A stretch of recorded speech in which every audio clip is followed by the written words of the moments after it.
Bonjour, ces vidéos ont pour objectif de vous présenter l'épreuve d'éco droit.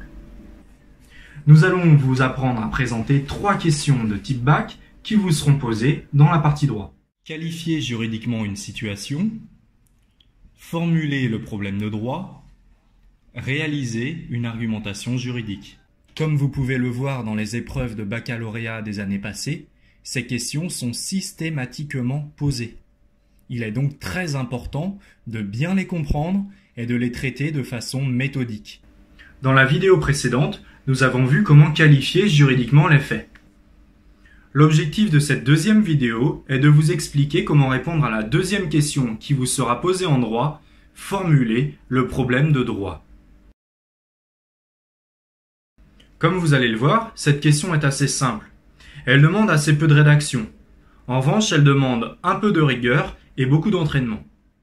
Quand on vous demande de formuler un problème de droit, on vous demande en fait d'identifier, de trouver le problème que pose la situation qui vous est donnée. Pour formuler ce problème de droit, vous devez respecter 3 règles simples. Tout d'abord, il faut rédiger le problème sous la forme d'une question. Utilisez donc la forme interrogative en n'oubliant pas le point d'interrogation. Il faut également rédiger le problème d'une manière générale. Dans une situation, vous n'allez pas parler de Madame Dupont ou de Monsieur Dubois. Non, vous allez parler d'un consommateur ou d'un salarié ou d'un employeur en fonction de la situation qui vous est donnée. Vous devez qualifier les personnes. Enfin, le problème doit bien sûr être rédigé de manière pertinente, claire et assez complète. Cela vous semble encore flou? C'est normal, mais avec cet exemple, vous allez mieux comprendre ce qu'on attend précisément de vous. Situation. Monsieur Dupont, personne physique et consommateur, a acheté un nouvel aspirateur à un commercial en porte-à-porte, professionnel.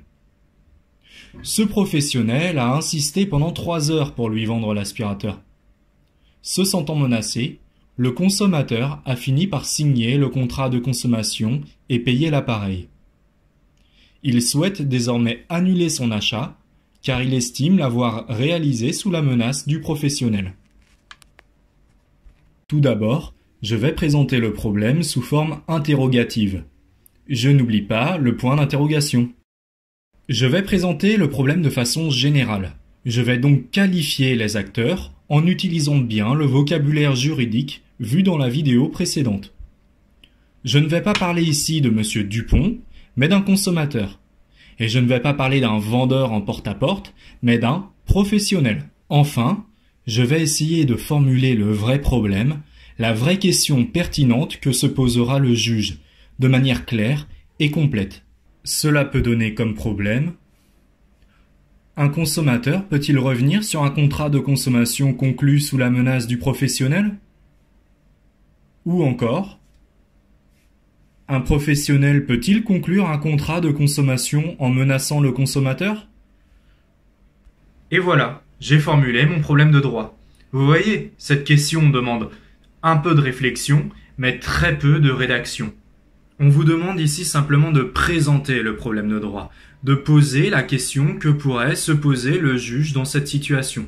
Mais on ne vous demande pas d'y répondre. En fait, vous répondrez au problème de droit que vous avez déterminé ici dans la question suivante, lorsqu'on vous demandera de présenter une argumentation juridique pour résoudre la situation. Mais avant de passer à cette 3e question de type bac, on va d'abord vérifier que vous ayez bien compris comment formuler un problème de droit. Pour cela, vous allez vous mettre à la place d'un correcteur au baccalauréat en droit et vous allez devoir évaluer des réponses d'élèves. Vous allez ici vérifier que les problèmes de droit proposés par ces élèves respectent bien les 3 règles à respecter pour bien formuler un problème de droit. On répète ces 3 règles. Rédiger le problème sous la forme d'une question. Rédiger la question d'une manière générale. Poser une question pertinente de manière claire, cohérente et complète. Situation. Karima, personne physique et salariée, est liée par un contrat de travail à Déclic, son employeur, une personne morale.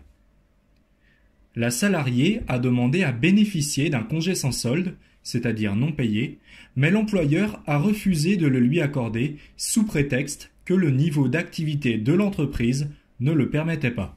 Un premier élève nous donne la réponse suivante. Pourquoi Karima veut-elle partir en congé? Alors, à votre avis, est-ce que sa réponse tient bien compte des 3 règles à respecter pour bien formuler un problème de droit? La question respecte-t-elle bien la forme interrogative? Oui, c'est bon. Les acteurs de la situation ici sont-ils bien qualifiés? La situation est-elle formulée de manière générale? Et non, on doit bien qualifier les acteurs. Ici, Karima est une personne physique et salariée, et Déclic est une personne morale, employeur. La question est-elle clairement formulée? Est-elle pertinente? Et non. Ici, cette question n'a pas vraiment de sens. Elle ne correspond pas à la question que se poserait le juge. Un deuxième candidat propose la réponse suivante. Un employeur peut-il refuser un congé sans solde à un salarié? Voyons si sa réponse respecte bien les 3 règles que nous avons vues. La question respecte-t-elle bien la forme interrogative? Oui, à ce niveau, c'est bon. Les acteurs de la situation ici sont-ils bien qualifiés? La situation est-elle générale? Oui, ici on ne mentionne pas Karima, mais de manière générale un salarié. Et on ne mentionne pas l'entreprise Déclic, mais de manière générale on parle ici d'un employeur. Et enfin, la question est-elle clairement formulée? Est-elle pertinente? Oui, la question ici est clairement formulée et elle correspond à la question que se poserait le juge s'il devait traiter l'affaire. Formuler un problème de droit, c'est donc identifier le problème qui se pose dans la situation et le présenter sous la forme d'une question posée de manière générale. Posée de manière générale, c'est-à-dire en qualifiant les acteurs. Nous espérons que cette vidéo vous aura permis de mieux comprendre comment formuler un problème de droit. Pour maîtriser cette question, il est indispensable de s'entraîner régulièrement. Dans la vidéo suivante, nous vous présenterons comment répondre à la 3e question de type bac qui vous sera posée à l'examen, présenter une argumentation juridique. En attendant, bonne préparation à l'examen et surtout, restez confinés.